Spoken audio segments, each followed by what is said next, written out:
Diálogos ciudadanos de altura, donde el debate y los argumentos son los protagonistas, desde todos los enfoques y perspectivas. Economía, política, justicia, seguridad, educación, migración. Un análisis a profundidad sobre la realidad nacional. Estamos conversando con Claudio de Rosa y con Max Mujica sobre la economía de El Salvador, obviamente en el contexto de la pandemia y el impacto que esto ha tenido a nivel mundial. Decíamos, Max, que hay elementos, digamos, que son comunes a todos los países del mundo y la pandemia pues es uno de ellos, ¿verdad? Hay países que tenemos particularidades, como Estados Unidos, que tiene elecciones el 3 de noviembre y nosotros el 28 de febrero, que esto puede tener un impacto adicional.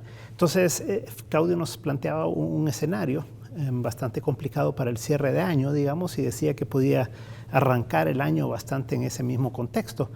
¿Tú cómo estarías viendo ese cierre y sobre todo el año 2021, asumiendo que hubiera un resultado electoral como el que se ha planteado por las diferentes encuestas, ¿verdad?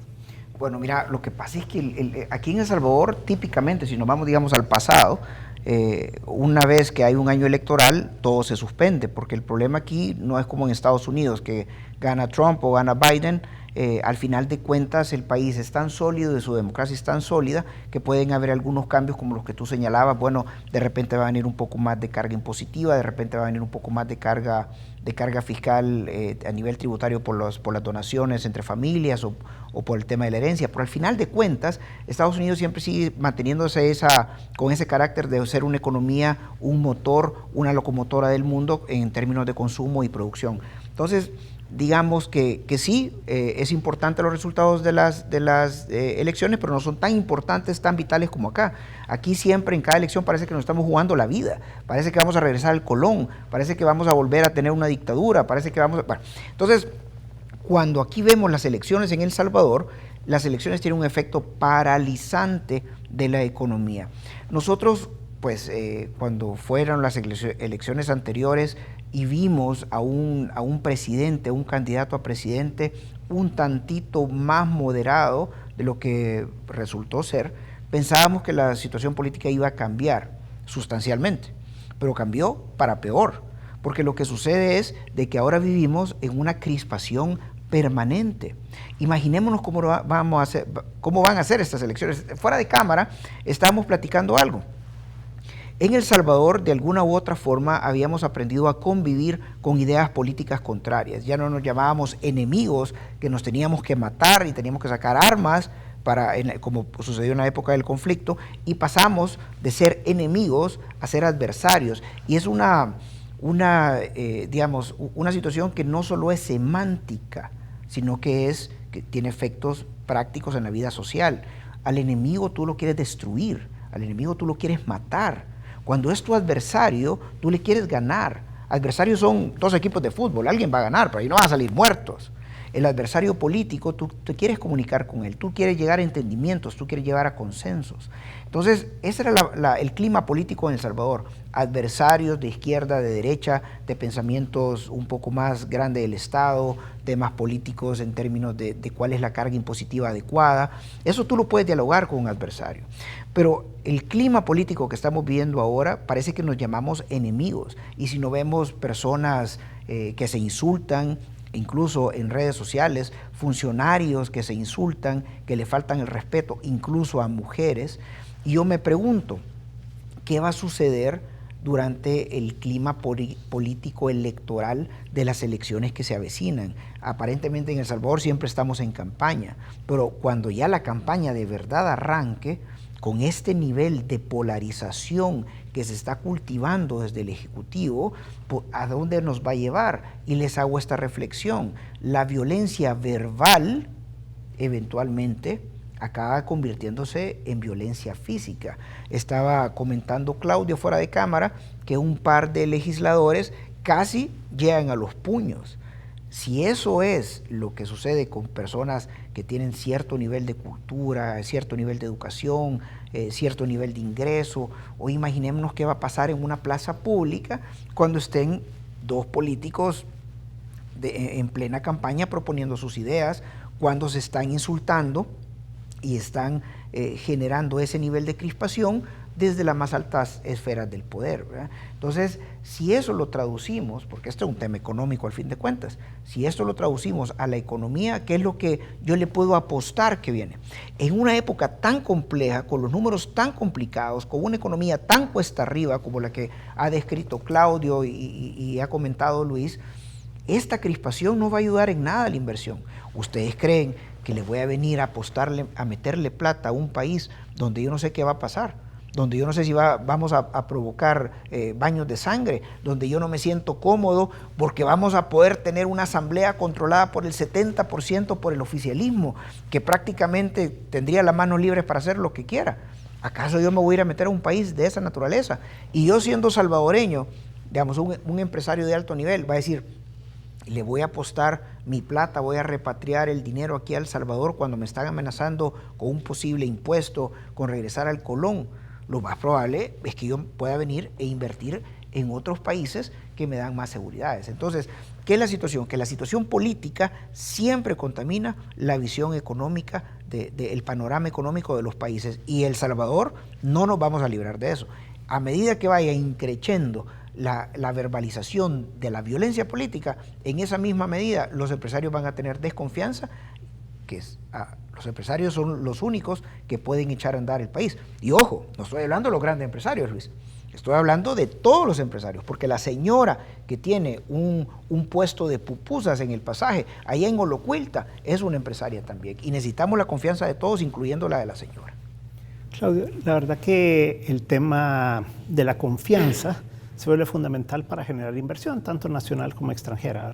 En la medida que ha habido también mucha desobediencia, podríamos decir, del Ministerio de Defensa, de la Policía Nacional Civil a obedecer a la institucionalidad del Estado, eso adicional a esta desconfianza que se podría generar porque se rompa un equilibrio de poderes en el país, si fuera el caso en las elecciones, pues hace que la inversión tienda como a congelarse para mientras, hasta no ver un resultado electoral, ¿verdad? ¿Cuáles serían los escenarios que tú podrías ver para el próximo año si se rompiera ese equilibrio porque tuviera una mayoría muy importante, Nuevas Ideas, Gana y compañía, o si ese equilibrio se mantuviera? ¿Cuáles serían los escenarios que podríamos prever para el próximo año en cuanto a crecimiento económico y a reactivación de la economía? Primero que nada, enero y febrero, 28 días de la elección, prácticamente enero y febrero, son días de elección, de campaña política. En una campaña que ya se ve que va a ser muy confrontativa, muy dura, para usar una expresión diplomática así y no caer en adjetivos inadecuados, enero y febrero no va a haber mayormente inversión. Y incluso si tú me dices, pero el sector público controla. No, sector público históricamente se sabe que enero prácticamente no hay inversión y febrero empiezan ya algunos primeros pininos de la inversión del año. Por consiguiente, la inversión en el primer bimestre del año va a ser muy poca. Eso me va a afectar, como decía anteriormente, vamos a entrar quizás todavía con negativo y con poco impulso de la inversión. Entonces, ahí vamos a tener un pequeño freno. Luego, ya teniendo conversaciones que normalmente se hacen con las casas calificadoras de riesgo país, ya hay una inmensa preocupación y expresada abiertamente, no solamente por cuál puede ser el resultado de la elección, sino que lo que está sucediendo en este momento los tiene altamente preocupados. Incluso me han expresado de dos casas diferentes que, mire, ustedes no se preocupen que le coloquen el déficit fiscal y el financiamiento que quieren, pueden colocarle 2, 3, 4 mil millones de dólares, coloquen la cantidad que quieran, así me lo dijeron, coloquen la cantidad de dólares que quieran, no los van a conseguir. O sea, así, categóricamente, no los van a conseguir. Y lo que puedan conseguir, prepárense para pagar muchísimo más alto que el 9.5% que pagaron la última vez. Entonces, las condiciones que se están dando son altamente preocupantes. Lo que sucede es que a la gente que está en la calle estos temas no le interesan. Es una conversación muy agradable entre nosotros tres y muchos de ustedes, señoras y señores que nos están viendo. Pero esto no es la conversación en la calle. Por ejemplo, si nosotros tomamos lo que viene este próximo año, ni siquiera hablando del presupuesto como tal, y yo le sumo que ya por los $1.000 millones, que es de donde deben venir los recursos para ayudar al sector privado productivo, sobre 1.000 millones, 9.5, bingo, $95 millones vamos a tener que pagar. Esto estoy tomando solamente los nuevos intereses, ¿ok? Los nuevos intereses. 95 millones de dólares. Adicionales. Más de la colocación de los CETES ahora, que dijeron que la iban a colocar, la autorización era 6.5 y la colocaron a 7.5%. Ya ahí tú tienes otros 35 millones, más otros 15 en los diferentes créditos y quizás hasta 20. Tenemos 150 millones de dólares que se van a tener que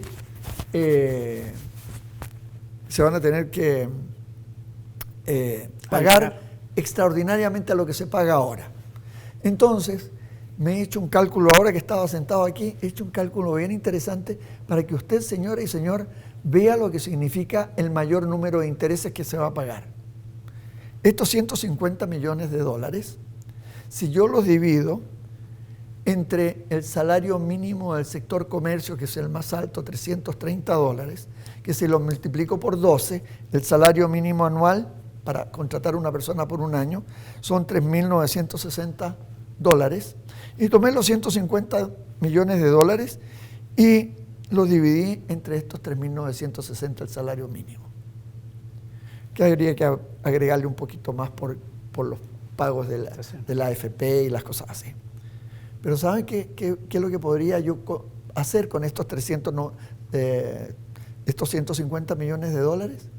Podría contratar a 37.000 trabajadores mañana con ese dinero y pagarle durante todo el año un salario mínimo como sector formal.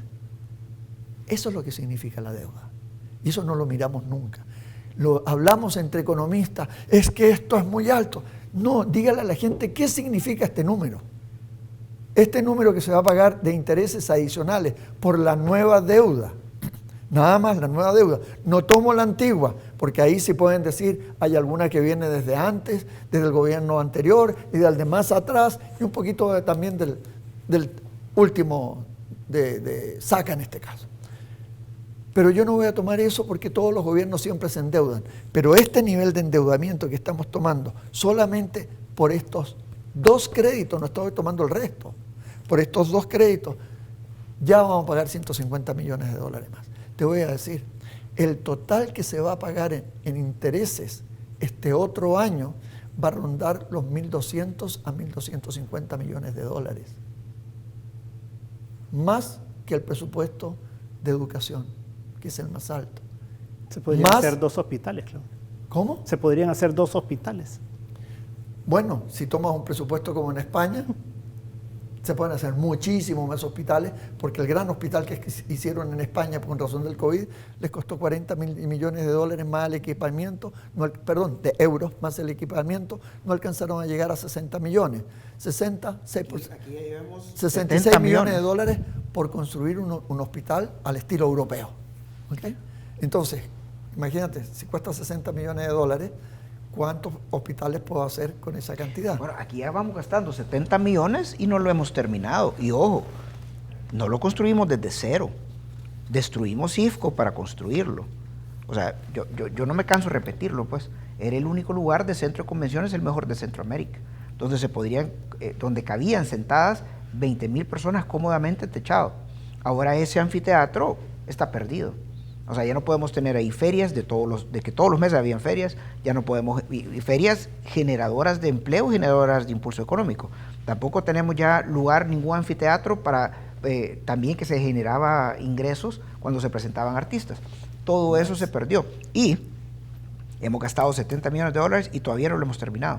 Yo siempre bromeo, ¿y cuándo lo vamos a tener listo? ¿Para la próxima pandemia? Entonces, el asunto es que cuando nosotros vemos las cifras de los economistas, y eso es una de las cosas que me gustan de este programa, tenemos que traducirla a la información que nosotros podemos procesar. porque cuando hablamos de PIB, de porcentajes del PIB, de que nos estamos endeudando, se oye bastante etéreo, pero la verdad es que cada dólar que el gobierno de El Salvador dedica al pago de la deuda soberana es $1 menos para generar empleo, es $1 más que tenemos que cargar de impuestos. La deuda soberana la pagamos todos y la pagamos precisamente nuestros impuestos. Por eso ahora el gobierno se ha desdicho. Fue una promesa de campaña y lo dijo el presidente Nayib Bukele: este impuesto de la telefonía, este impuesto del CESC no sirve para nada, lo voy a quitar. Ahora no solo no lo está quitando porque el impuesto terminaba el 4 de noviembre, es decir, ya de menos de un mes lo íbamos a dejar de pagar. Ahora, ¿qué es lo que quiere? No solo no lo va a quitar, lo quiere prorrogar, y no solo lo quiere prorrogar, le quiere subir 3 puntos más. ¿Qué significa esto? Para efectos prácticos, porque se dicen cosas que eventualmente pues parecen mentiras o medias verdades.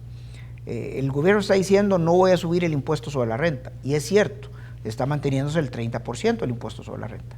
Pero cuando le subimos el 8% a lo que se graban utilidades, el efecto matemático práctico es que el impuesto sobre la renta ha subido 5 puntos más. Entonces vamos a acabar pagando 35% del impuesto sobre la renta. Cuando las empresas tienen estos costos fiscales, se lo trasladan al consumidor. Tiene un doble efecto. Se lo trasladan a sus productos, o sea, los productos van a ser más caros, los servicios que ponen a disposición del público van a ser más caros, y eventualmente tiene otro efecto perverso. No se genera inversión y no se genera aumento de trabajo, porque ese gasto que va ahora para el gobierno, que el gobierno lo necesita para pagar la deuda que Claudio ha tenido la amabilidad de desmenuzarnos para que la comprendamos, todos esos dineros que el gobierno le quita a las empresas para pagar su propia deuda, se le quita un músculo financiero a las empresas para hacer inversión local que genere empleo y para contratar más personal que genera obviamente empleo. Entonces, al punto es que cuando no hay nada tan peligroso como cuando el gobierno te hace promesas de cosas gratis. Te vamos a tener un hospital, te lo vamos a dar. ¿Cuál zapato? Si el hospital lo vas a acabar pagando tú. Vamos a regalar bolsas solidarias. ¿Cuál zapato? Si esa bolsa solidaria la estás pagando tú, no es gracias a ellos. Y cuando nosotros la pagamos, tenemos menos dinero en nuestra bolsa para hacer inversiones y para contratar personal. Esa es la realidad. Claudio, una de las discusiones que ha habido en el país y que el presidente lo ha expresado así literalmente, que no le han dado un peso partido por la mitad. Un centavo partido por la mitad. Un centavo partido por la mitad. Entonces, ha sido un tema muy discutido, digamos, pero poco entendido. Tú has hecho todo un análisis al respecto. ¿Por qué no nos comentas qué es lo que tú has encontrado? Excelente. Solo que voy a tomar algo que dijo Max y lo voy a juntar con algo que yo dije al inicio del programa. Hablaste que dentro del área de la Feria Internacional se hizo todo ese anfiteatro y se tenían esos salones, etc. Y yo dije al inicio que una de mis preocupaciones para que se recuperara la economía era que el sector turismo externo, el internacional, el que viene acá, no tenía ninguna tendencia a poder mejorar. Imagínate que en El Salvador nos habíamos convertido en uno de los principales centros de convenciones internacionales y llegamos a crear el Buró de Convenciones y llegamos a tener convenciones aquí, hasta de 3.500 personas en un evento que hubo en este país. Entonces, hemos perdido un pequeño motor para estimular la economía. Y te agrego un detalle, y es que se hizo un estudio por parte del Ministerio de Turismo para convertir la feria todavía en un mejor centro de ferias y convenciones de calidad mundial, ¿verdad? Correcto. Y eso también ha quedado ahora pues desperdiciado. Correcto, incluso una serie de edificios que se construyeron alrededor, la expansión de hoteles, todo eso estaba relacionado, era un gran megaproyecto.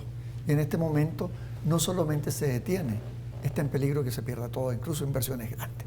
Pero bueno, ahora volvamos a la pregunta tuya, ¿cuál ha sido el endeudamiento que ha sucedido? Mira, en especial voy a tener esta hojita más cerca para leerla bien, porque son varios números los que tengo que citar, algunos más o menos los domino, pero no me acuerdo absolutamente de todos. Entonces, ¿cuál es el saldo en CETES, que son certificados del Tesoro, que son deudas a corto plazo? El total son 645.8 millones de dólares. Esos son automáticamente de libre disposición. Ahí lo tienen en pantalla. Es de libre disposición del gobierno inmediatamente, porque ellos lo emiten, reciben el dinero y pueden hacer lo que deseen. Luego tenemos las letes, que ustedes ven ahí, son 485.6 millones. Y aunque hubo otro par de colocaciones ahora en este mes, que no aparecen ahí, pero no se pone esto porque como es el saldo, no sabemos cuánto de esas colocaciones se pagó. Entonces, todavía no está incluido ahí. Luego tenemos aprobado por la Asamblea Legislativa, con el Fondo Monetario Internacional 389 millones.4. Luego tenemos con el Banco Mundial otro préstamo de 20 millones. Y con el BID de los 200 millones que se aprobó, ya hay 197.5 que están incorporados en el presupuesto. De los 250. De los 250. Como dice ahí, hay 52 millones que están pendientes. Y más abajo tenemos que se colocaron en eurobonos para el fideicomiso y otros pagos, estos famosos 1.000 millones.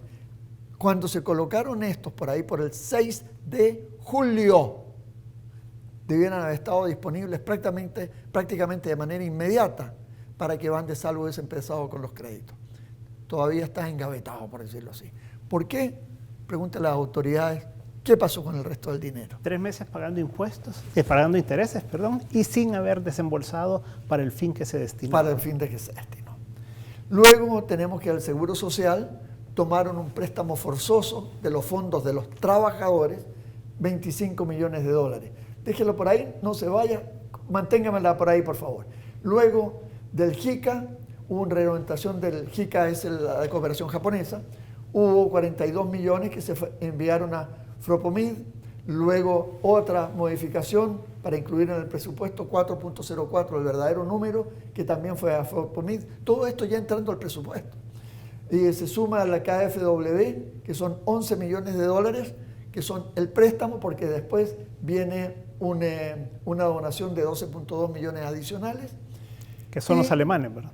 Que son los alemanes, y las donaciones, que nadie habla de ellos, pero son 88.2 millones, y como lo compartí contigo, uno por uno lo he especificado con la fuente de dónde están estos recursos. ¿Okay? ¿Y la donación de México que se supone que había venido de No, 30 no, millones? esa fue previa. Ese es algo que quedó pendiente, por eso que no está aquí. Okay. Aquí está exclusivamente lo que efectivamente ha entrado. De esa cantidad de 88 millones, más de 40 millones entraron en efectivo a Cancillería.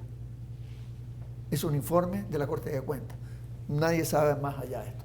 Pero si ahí yo subo un poquitito, vamos a ver que lo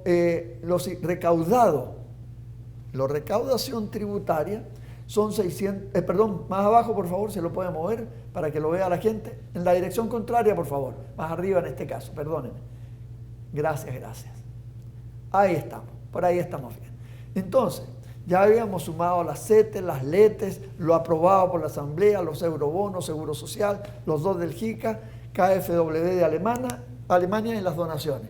Pero a ese agréguele que lo que ha entrado en dinero efectivo a la caja del gobierno, en términos de ingresos corrientes que le llamamos, por tributos, por impuestos, entraron 3.470.8 millones. Y por no tributarios, que son multas, ese tipo de ingresos así en general, han entrado otros 157.7. En suma, lo que le ha entrado al gobierno en caja por esto son 3.625.8 millones. Cuando sumamos todo lo que ha entrado anteriormente, que le dije que lo disponible del gobierno no es otra cosa inventada, estos son números que están ahí, aquí yo tengo el informe del gobierno de los tributos del año. Entonces, lo que han tenido disponible en los 9 primeros meses el gobierno son 6.036.6 millones de dólares. Esa es la cantidad que ha tenido el gobierno disponible en los primeros 9 meses. Esta cifra no es discutible, no es negociable, no es conversable. Son números que salen o del Banco Central o que salen de todos los préstamos. ¿Y por qué no le explicas a los televidentes la diferencia entre los 6.536 y los 8.319 de arriba? A eso vamos. Si ahora lo movemos hacia arriba eso para ver los números más abajo, por favor, le agradezco. Entonces ahí ya empezamos a ver que está por ingresar al presupuesto estos 52.6 que están en amarillo allá arriba, que dije, faltaban esos, incorporarlo al presupuesto. Entonces, ya tengo 52.6 millones. Están autorizados y ya se han negociado con la primera autorización que da la Asamblea Legislativa, 3 préstamos.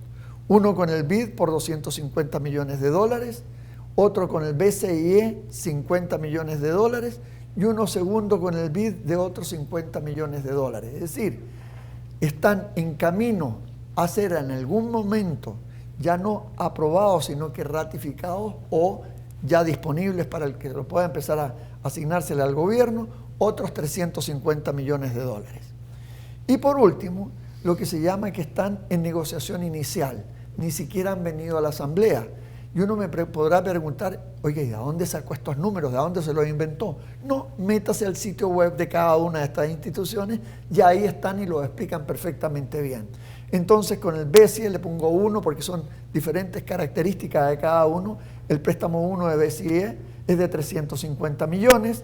Viene un segundo préstamo BCIE por 250 millones adicionales. Luego viene uno que se llama OPEP-OFID, que es un fondo también de recursos, 15 millones. BCIE, un tercero nivel que están negociando, otros 650 millones de dólares. Y eso los podríamos incluso desglosar. No tenemos el tiempo aquí, pero se los puedo desglosar uno por uno, qué es lo que dicen ellos en esto. Y hay uno del INDES, que sería un cuarto proyecto, que son 115.2 millones de dólares. Entonces, si sumamos los 1.380 millones, yendo de abajo para arriba, más los 350 millones, más los 52.6, y sumamos todo lo que ha estado disponible hasta este momento, el total que podría llegar a disponer, subrayo, podría llegar a tener el gobierno, son 8.319 millones de dólares. Una cifra récord, porque ningún gobierno manejaba esa cifra anteriormente. Correcto, es una cifra históricamente alta. Entonces, yo quiero que las personas que nos escuchan, Claudio, entiendan, primero, estamos endeudados hasta ¿qué? ¿La cuarta generación? A ver, una forma que se dice tradicionalmente cuando se analiza esto, cuando hablamos entre los organismos internacionales y se hacen, o con las calificadoras de riesgo, esto no es muy para hablar así en términos, no es que sea secreto, pero no muy para hablar y explicarlo así ampliamente, pero técnicamente lo que se dice, se ha hipotecado el futuro de estas generaciones y las futuras. ¿Por qué? Porque toda esta deuda, todos los gobiernos se endeudan. Aquí yo quiero subrayar esto para que no vayan a decir, ¿por qué no se acordó de lo mismo cuando se... No, todos se van endeudando. Pero el nivel de endeudamiento que hemos tenido, a ver, en este gobierno por la crisis, y anteriormente, que también sufrió una crisis, el gobierno de Mauricio Funes, aquí no estoy hablando si uno es bueno o es malo, tuerto o derecho, estamos hablando de hechos fácticos, nada más. La parte política y el análisis lo pueden agregar ustedes, pero esos son los dos gobiernos que se han endeudado más. El de Funes se endeudó mucho más incluso que el de Saca. Si nos vamos para atrás, para Paco Flores, son mínimos los endeudamientos y eso que Flores tuvo la reconstrucción.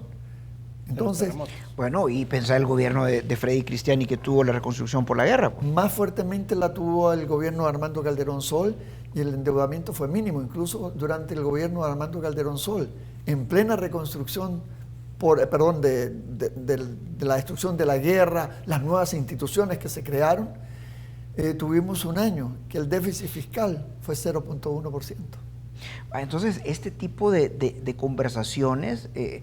te digo, es súper importante que se lleven al criterio popular, o sea, que tú los entiendas. A mí, yo creo que la próxima vez deberíamos de tener una especie de cabildo abierto, Luis, para que escuchar las preguntas de las personas que nos la hagan de forma directa y abierta, porque es importante que el votante, que el ciudadano salvadoreño logre entender estas cifras. Estamos hipotecando el futuro del país. Con esta cantidad de plata hubiéramos construido varios hospitales, con esta cantidad de plata hubiéramos puesto un salvadoreño en la luna. Si cuánto le ha costado ahorita el proyecto para poner, el proyecto para irse a la luna privado entre la NASA y SpaceX, anda por $75 millones, ¿no? Que es la primera salida privada de ciudadanos a dar una vuelta por el espacio. Lo hubiéramos podido hacer varias veces con este montón de plata. Y la pregunta es, ¿a dónde está el dinero? ¿Y por qué estoy haciendo la pregunta ¿a dónde está el dinero? Porque el ministro de Hacienda está diciendo que no tiene plata para pagar al órgano judicial. El ministro de Hacienda está diciendo que no tiene plata para pagarle a los empleados legislativos. ¿Y cómo es que no tiene dinero si hemos visto en desglose todo el dinero que le ha entrado al Ejecutivo? Y este es un tema que no es porque yo sea opositor o porque sea simpatizante de Nayib Bukele, simplemente ha salido de la boca de los actuales funcionarios públicos. Entonces, si le han entrado este montón de plata, ¿cómo es posible que todavía digan que no tienen dinero? ¿Cómo es posible que todavía digan que la Asamblea Legislativa no les ha autorizado un centavo partido por la mitad? O sea, yo sí creo pues que es necesario desenmascarar todas estas situaciones. Y es importante que ustedes sigan viendo este tipo de programas de opinión, porque esto no lo van a ver en los canales oficiales que ahorita con el nuevo noticiero ha salido, ¿eh? Vamos a ir a una pausa comercial. Yo creo que aquí ya tenemos un buen elemento para entrar al presupuesto general de la Nación, porque como tú decías, hay una parte que ya se gastó, una parte importante de todos estos recursos, hay una parte que va a quedar disponible todavía porque está en negociación y porque están en diferentes niveles de autorización también de la Asamblea Legislativa y por lo tanto esto lo podemos amarrar ya con 2021 y como el endeudamiento se estaría incrementando de más o menos $19 mil millones, que fue lo que recibió esta administración, en casi $9 mil millones según las cifras que tú nos has compartido ahí, y por lo tanto esto es un incremento descomunal, ¿verdad? En toda esta cantidad y corrijo ahí, lo de la deuda es menos porque ahí estaban incluidos los ingresos de tributarios y todo, pero lo podemos ver en la próxima parte para poder aclararlo bien y que entonces lo amarremos con el presupuesto 2021. En un momento estamos de nuevo con Pulso 503.